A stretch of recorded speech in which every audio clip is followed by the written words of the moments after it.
them on is to keep himself.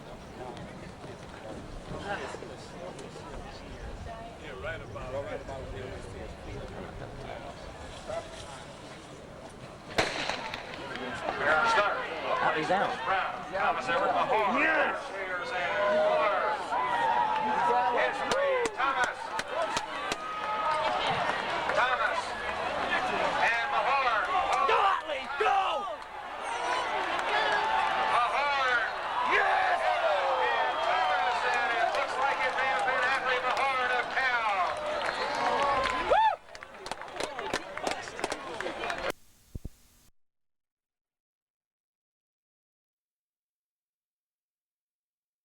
Into now. Hefliner actually looking pretty smooth on his skis, but the course, as you can see, is starting to get a little bit chopped up.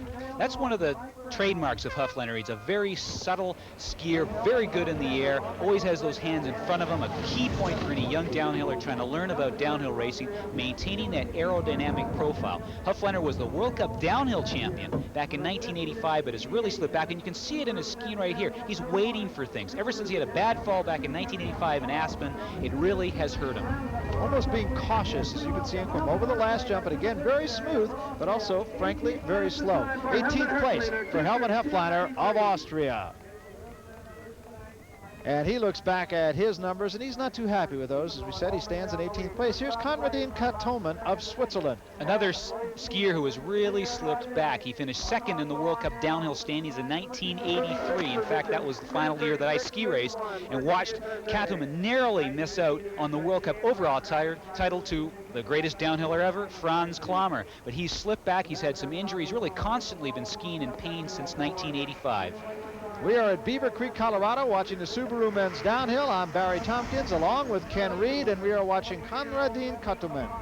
One of the reasons they keep a skier like this around on the Swiss team is he's sort of a benchmark for the younger skiers. He brings his experience. The younger skiers like Fauner or William Bess, they have a chance to measure themselves against him, and they can also use him as a stepping stone. If they can beat him, then the next thing they look to is try to beat Peter Mueller and Pirmin Zurbriggen. Isn't it interesting that in the space of just 1 year, you can drop from the top 4 or 5? Last year, he was 64th. Well, that's one of the things about World Cup ski racing. It's very competitive, lots of countries, lots of racers from around the world who really can win at any time. And here comes Katoman now as he comes toward the finish line and comes through in a very ragged 2:33.57. He will not be pleased with that result at all, and he is going to have to just kind of get himself together, talk to himself, and get back to his old form. Here is Jeff Olson of the United States. Best result of the U.S. ski team on the World Cup Tour in downhill, 11th in Leukerbad. He also won the U.S. championships, so he's the defending champion now. And one of the things, he's young. You can see that there's a bit of inexperience. So he's really trying to hold a low tuck, and he's now struggling because he's tired. He's a little too wide and is catching snow on the outside of the track. But he's coming into the finish line, you see 5 seconds behind at the interval time. He's tired. He's beginning to make mistakes and leaning in. Oh, and he goes down. He took a nasty fall. And you could just see him almost all the way, Ken, just kind of fighting the course. He's fighting the course. He made a mistake, leaned in. What really was the bad part of this fall is the tips catch the gate, swing him around, and he lands on his back, probably knocking the air out of him.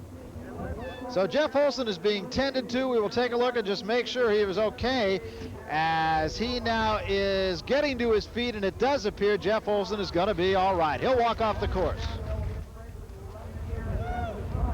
Well, nobody was able to catch Franz Heinzer of Switzerland, and he won the Subaru Downhill held at Beaver Creek a few months ago at the end of the last World Cup season. He finished ahead of Christoph Play, and Mark Girardelli actually had his best downhill of the year as he finished third ahead of Michael Mayer. But that was then. This is now, and this is August in Valle de las Leñas, where many of the world's powers, including the Swiss team, have gathered for what the equivalent of spring training is to a skier. They are getting ready for another tough campaign that culminates with the World Championships right back at Beaver Creek. And right now, Ken Reed is with a man under a microscope. Thanks, Barry. I'm here with Pirmin Zurbriggen, Olympic champion, World Cup champion, and the teammate of Franz Heinzer, the winner of the race from Vail.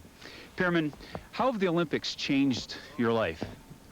It's changed very much my life because all around me has changed a little bit. I have so much to do and so many people that can watch at home. I hope to watch my medals and also the business. It's coming always a little bit harder.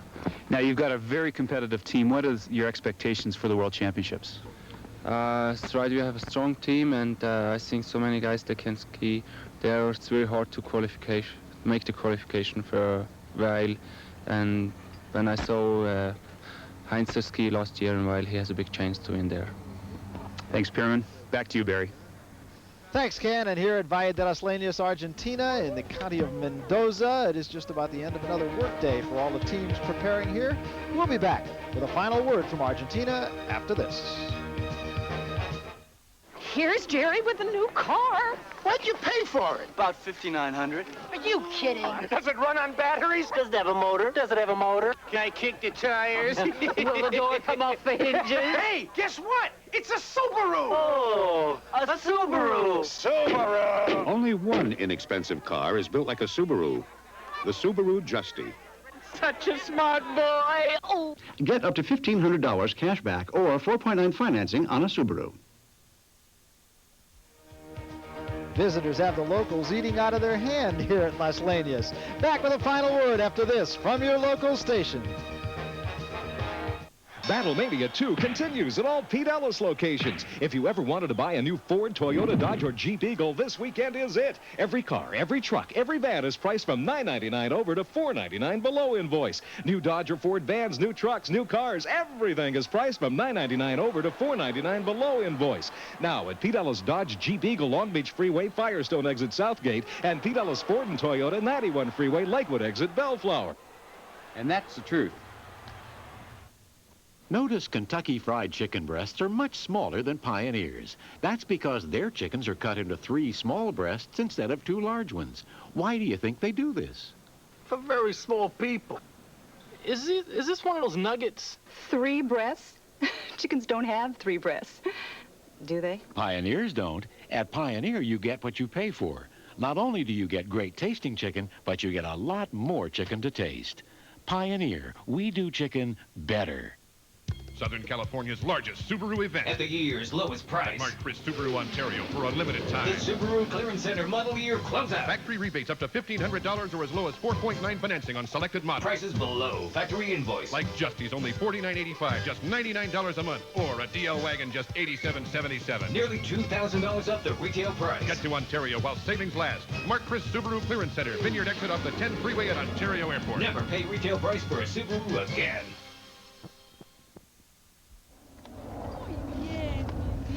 Okay, the weather gods didn't exactly cooperate. We did not have a World Cup downhill this year, but Valle de las Leñas really does seem to be a place that lends itself to the big event. It really does, Barry, because of the number of teams that are here training. The variety is superb. And it's not the last time we're going to see World Cup racing here, because next summer we're going to have the women coming back for another downhill. And this time we will hope for better conditions, safer conditions for the skiers. But I'll tell you, everybody, including Ken and I, having a great time here. We'll remind you that the World Cup ski season for 1988-89 opens at Val d'Isere with a men's downhill in December, and we will be there for coverage. Until that time, for Ken Reed, I'm Barry Tompkins saying so long from Valle de las Leñas, Argentina. Travel arranged through Eastern, serving more of Latin America from more U.S. cities than any other airline. This summer, come fly with Eastern to a great winter vacation. Eastern, we've got your ticket. Hotel accommodations arranged through Hilton. Come sample our classic American hospitality at any of nearly 300 locations across the U.S. For reservations, call 1-800-HILTONS. This GGP Sports exclusive has been brought to you by Subaru, the official car of the U.S. ski team. Subaru, platinum sponsor of the 1989 Alpine World Championships at Vail. By Visa, the exclusive credit card and traveler's check of the 1988 Olympic Games. By the Nestle Alpine White Bar, smooth and creamy white, enhanced with almonds. Sweet dreams you can't resist. By Descente Ski Wear, official supplier to the USA, Canada, Swiss, and Spanish ski teams. It's technology you can wear. And by Solomon, the official supplier of boots and bindings to the Canadian and U.S. ski team and top skiers like Alberto Tomba and Pierman Zurbriggen. The president of Golden Gators Productions is David Peterson.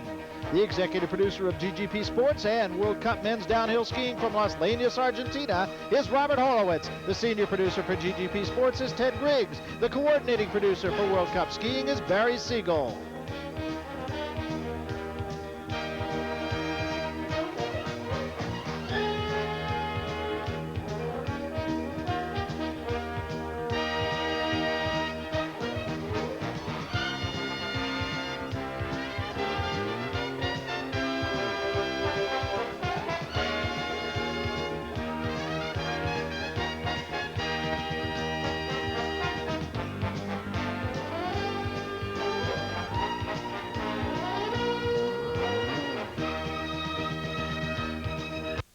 Giant Cerritos Ford has one of the largest inventories of 88 Aerostars in all of Southern California, and they're value priced like this. A beautiful 7-passenger wagon with V6 engine, power steering and brakes, tinted glass, plus air conditioning for only $11,999. Or this loaded 7-passenger wagon with V6 engine, automatic transmission, air conditioning, power steering and brakes, tilt steering wheel, cruise control, gauges, and digital clock, plus tinted glass, and only $12,999. Cerritos Ford, the 605 Freeway, South Street exit, Cerritos. Your balance is... If this is your bank's idea of 24-hour service, you're listening to the wrong bank. Talk to Wells Fargo and get real people anytime you want. Only with Wells Fargo checking. Of all the banks in California, only one offers real people who can really help anytime from any phone. Wells Fargo 24-hour person-to-person checking. You've got to hear it to believe it. You know what really burns me up? My feet. Athlete's foot kept flaring up. I get rid of it for a while, but it'd just flare up again. Finally, I went to the doctor. He told me to get Tinactin. It's what doctors and pharmacists recommend most. Tinactin even cures recurring athlete's foot. Use it regularly like they tell you, and it'll keep the fire from coming back. Fast-actin Tinactin puts athlete's foot out for good. Gene Harris on the next Oprah Winfrey Show.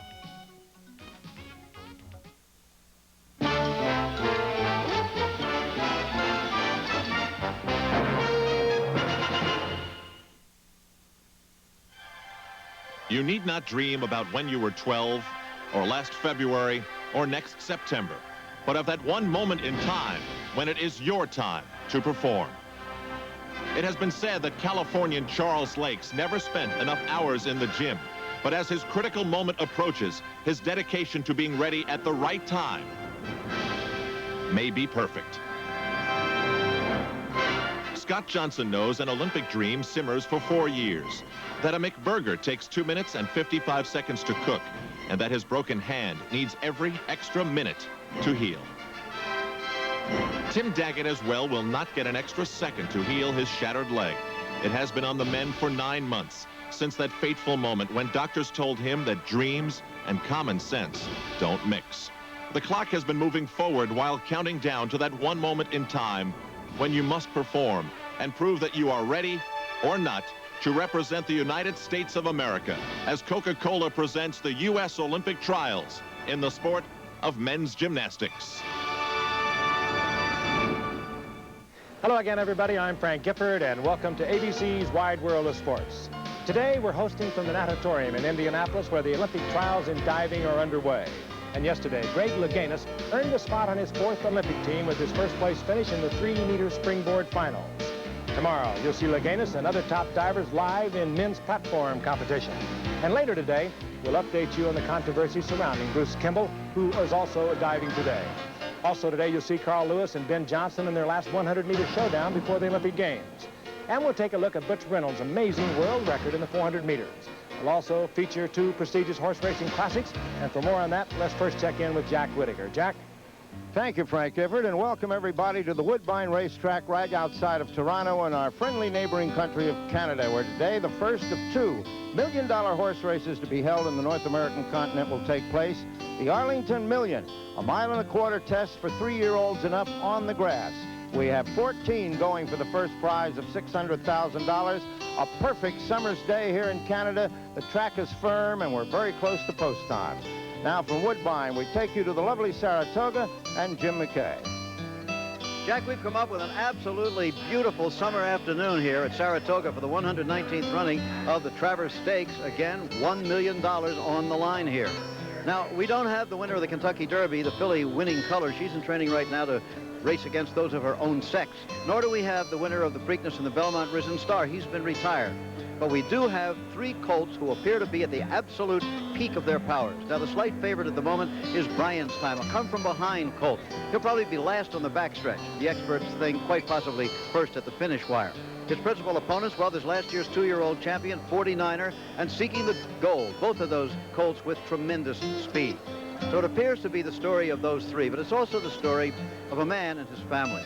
I think that 2 words fitted John W. Galbraith better than any others: American and sportsman. He was a non-smoking, non-drinking, self-made man who got his highs and his kicks from friendship and from victory. He died at his beloved Darby Dam farm in Ohio on July 20th at age 90. He owned the Pittsburgh Pirates, and they won those 2 World Championship trophies for him.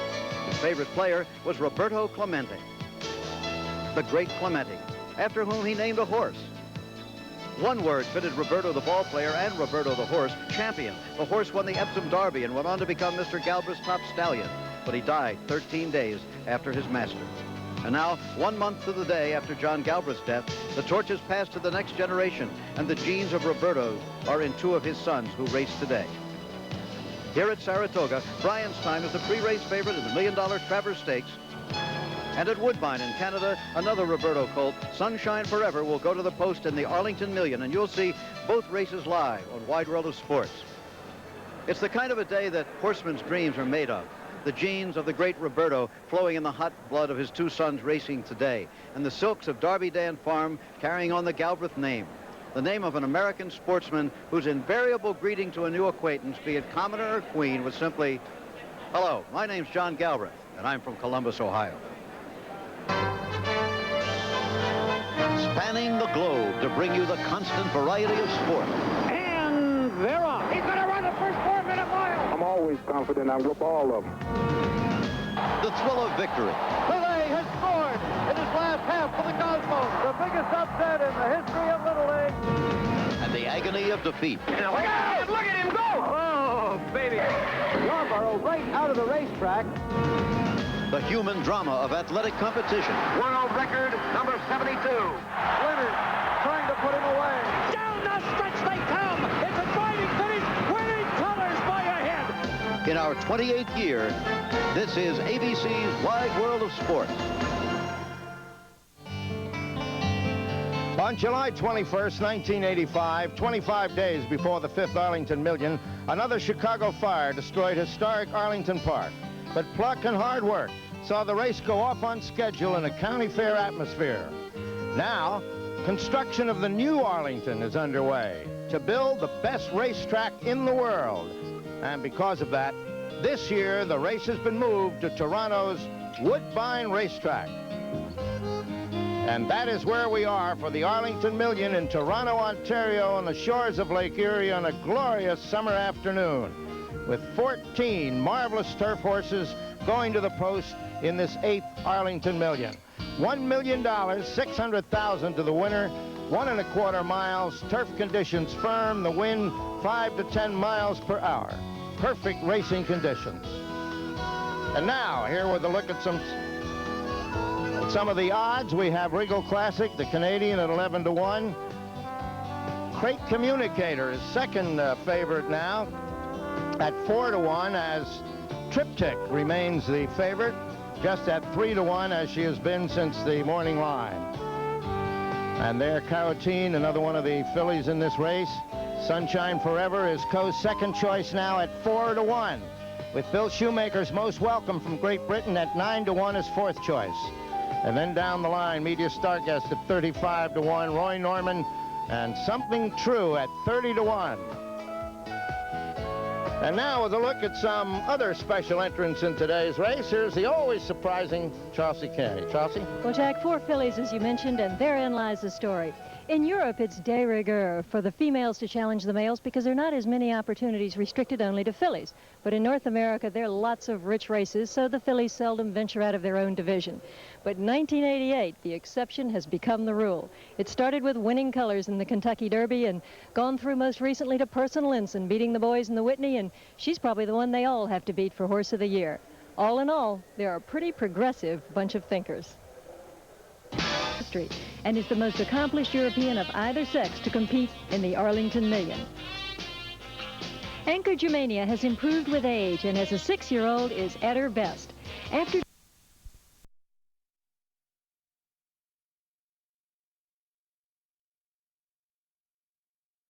promptly regains the lead by over